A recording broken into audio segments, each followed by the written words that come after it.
Kita apa misalnya? Jinglenya? Ibu minta satu orang untuk SBG biar kita lebih semangat dan berkonsentrasi di dalam belajar. Silakan, biasanya siapa? Ya. Jadi di sini kita akan mulai SBG, bukannya terlalu tenang.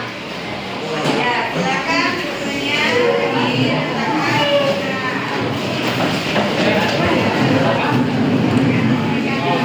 Silakan berdiri semuanya.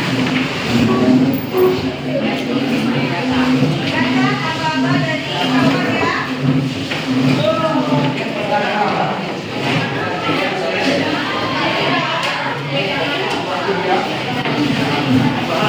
Ya, silakan menghadap dosen masing-masing.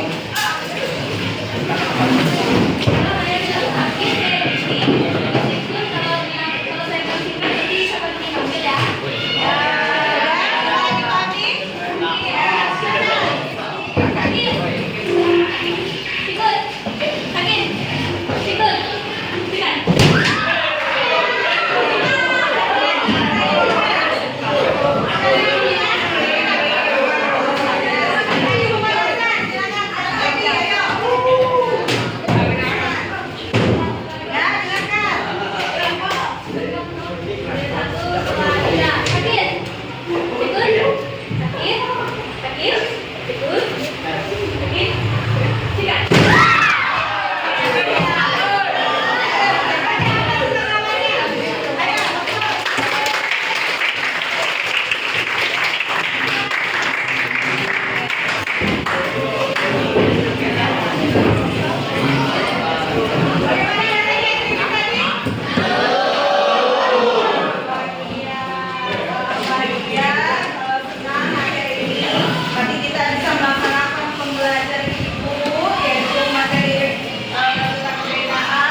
Potensi. Pernah dengar? Potensi.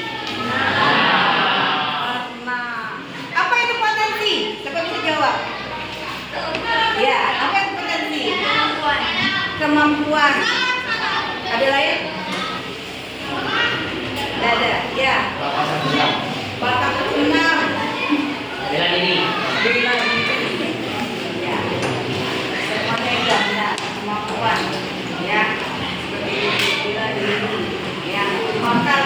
Ya. Untuk semuanya ini kita harus mengenali potensi yang ada pada diri kita supaya kita bisa mengembangkan minat dan bakat yang ada pada diri kita.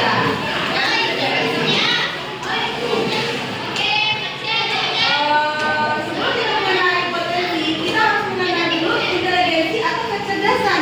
Jadi mudah kita untuk mengenal minat dan bakat kita yang akan kita minati. Ya, seperti itu. Di sini lihat apa itu inteligensi atau kecerdasan? Apa itu? Menghasilkan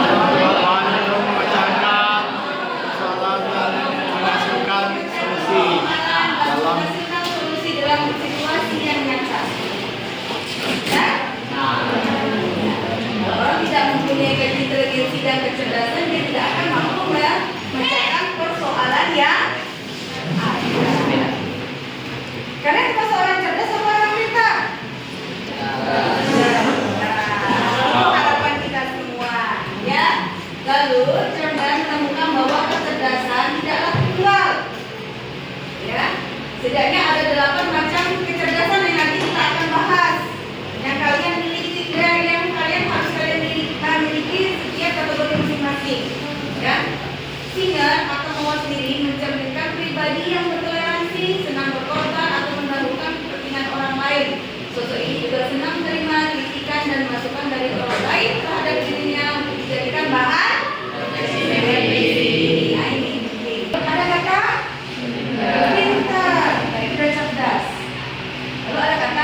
Bisa.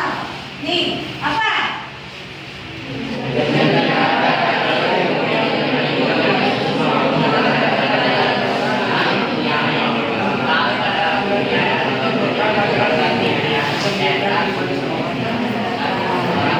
Tidak menjadikan bahwa orang yang pintar tidak menjadikan dia pribadi yang benar tak tuh? Kan gitu. Jadi inteligensi atau kecerdasan di sini bergandengan erat dengan kata paham sampai di sini? Itu tadi yang tadi kita mempunyai 8 kecerdasan majemuk dengan teori ya. Bahwa kecerdasan ini yang dikembangkan oleh Howard Gardner yang mengembangkan manusia tidak hanya cerdas dan pengetahuan saja, tetapi memiliki 9 jenis kecerdasan yang ada pada diri kalian. Ya, ini lihat. Oh, ini saya Bu. Kenali dirinya masing-masing dulu. Ya, siapa yang kenal ini? Kalian cerdas visual spasial, membaca dan menulis untuk kesenangan. Pandai menyusun teka-teki. Ini siapa ini? Pandai menyusun teka-teki. Nah, ini menafsirkan gambar rapi dan magang dengan baik. Menikmati menggambar, melukis dan seni visual, mengenali pola dengan baik. Siapa yang punya kecerdasan visual spasial? Siapa yang punya seperti ini? Karakternya seperti ini. Senang membaca dan menulis. Nah, ya, seperti itu. Nanti ada ibu bagikan angket. Nanti kalian bisa mengenali diri kalian. Sekarang kalian pahami dulu penjelasan dari ibu materi ini ya. Sebelum sampai di sini, ibu akan membagikan ya lembar kerja yang kalian harus isi dulu supaya ibu nanti menjelaskannya lebih mudah. Ya, bagikan dulu. Ibu kasih nanti waktunya kurang lebih 10 menit. Bisa?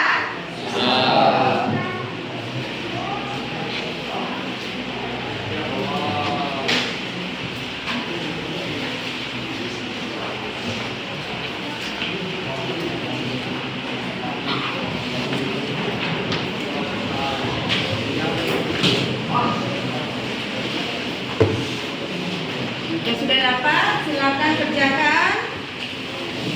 Isi sejujur-jujurnya sesuai dengan potensi atau bakat minat yang ada pada diri kalian. Boleh lingkari atau dicentang. Ya.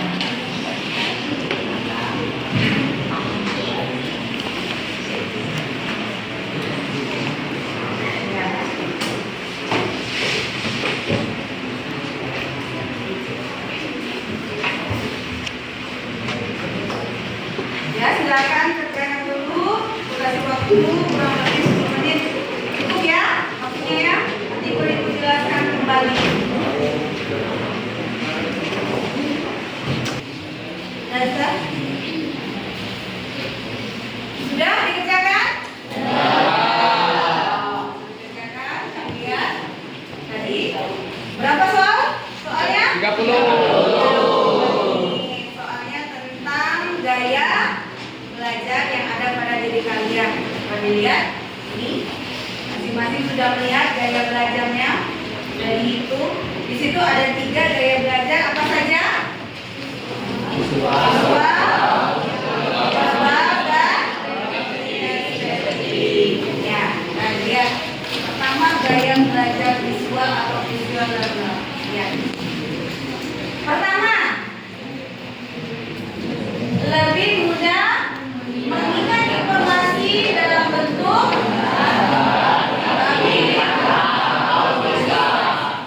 yang kedua,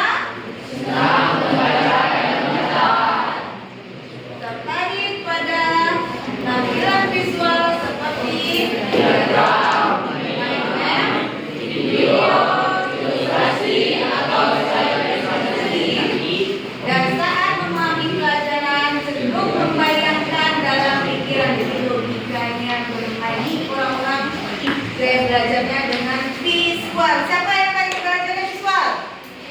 Saya. Ayo. Iya, 1, 2, 3, 4, 5. Jadi sudah lihat nih gaya belajar visualnya.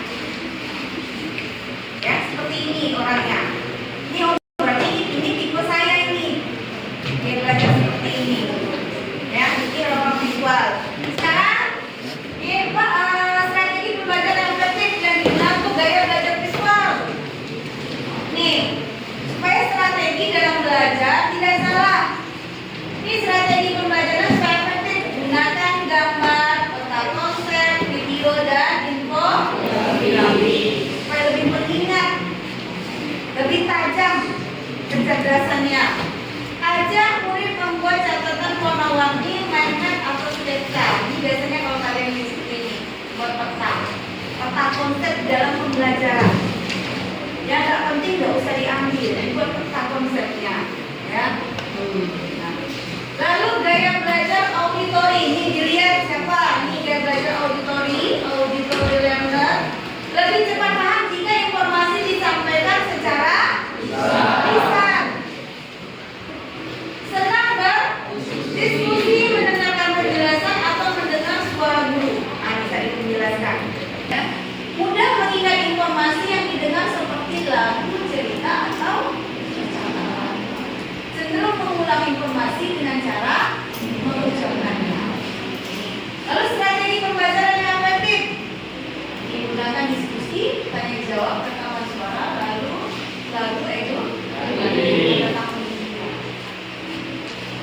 dorong murid untuk menjelaskan kembali materi dengan kata-kata sendiri dulu bagi yang dulu.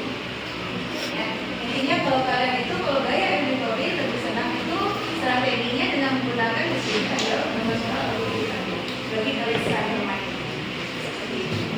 Ya, di sini. Ada yang belajar auditori? Siapa? Ayo. Iya. Auditori. Ya. Ya. Yang kita lihat ya, saya belajar kinesthetic learner.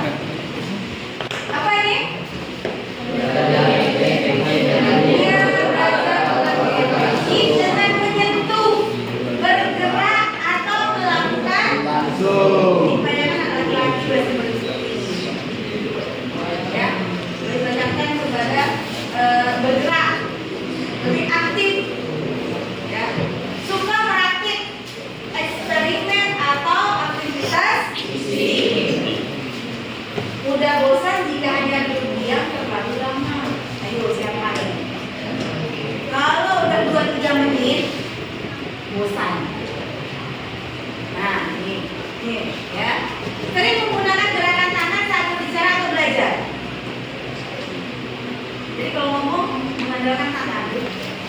Kalau itu sebentar. Saya tuh tidak bisa. Biasanya kadang kayak seperti itu, ya kan? Di sana, misalnya, di sana ada kejadian di sana. Ada kita menunjukkan dengan cara lisan, tapi dengan gerakan tangan juga. Nah, di sana. Misalnya, ayo makan. Ada kan seperti itu? Karena spontan, gerakannya spontan. Tapi itulah nama-nama gerakan yang ada atau gaya belajar yang ada pada diri kita. Seperti itu. Nah, ini strategi pembelajaran yang efektif yang harus digunakan pada kinestetik. Gunakan permainan edukatif, simulasi, eksperimen atau bermain. Nah, ini orang-orang jago berani. Sertakan aktivitas fisik dalam pembelajaran seperti berdiri saat menjawab atau berjalan antar waktu saat pembelajaran. Sampai di sini ada yang ditanyakan? Sudah memahami? Menganalisa potensi dari masa depan. Nah ini nanti ada apa namanya riasek. Nanti ini nanti di kelas di semester 2 akhir aku akan membagikan angket namanya minat, bakat dan aspirasi siswa untuk menjadi penerusan kalian. Ini semester 2 akhir mau naik ke kelas 2. Ini penting. Ini nanti bagikan linknya. Sekarang itu hanya pengetahuan saja, realistik, ya. Nah ini realistik ini, ya, kondisi nyatanya seperti ini, ya, lebih menekankan ke mesin atau kegiatan fisiknya, seperti itu. Nih, jadi tertarik pada pekerjaan yang melibatkan keterampilan praktis dan teknik. Contoh profesi yang cocok ini mekanik, tukang listrik, dan teknisi polisi. Reaksi.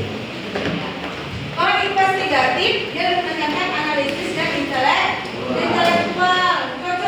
Contoh profesinya screening, ilmuwan, dokter, analisis data, engineer, peneliti, psikolog. Ya, yang ketiga artistik, dia lebih menekankan kreatif dan imajinatif. Contoh profesinya ketiga seniman, penulis, aktor, desain grafis, musik artis.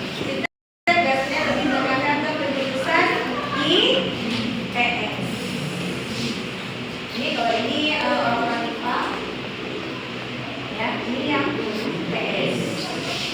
Garis sistem ini lebih menekankan ke sosial, konvensional ini orang-orang sosial juga. Ya, nah, seperti itu. Kita lanjut. Nah, ini nanti mulai profesi nanti yang sama dengan di sini, ya, seperti itu. Realistiknya, ya. Mengenai profesi nanti kita lanjutkan di semester kedua, di kelas semester 2 mengenai ke kelas 2 seperti ini. Saja, terima kasih, ya. Nah, sampai di sini ada yang ditanyakan? Jadi sudah ada gambaran tentang masa depan kalian? Sudah bisa menggambarkan tentang bagaimana mengembangkan potensi? Bagaimana cara kita mengembangkan potensi? Sering latihan, sering belajar, mengembangkan bakat, mengenali potensi terlebih dahulu. Semuanya benar. Aplaus dulu untuk kawan-kawan.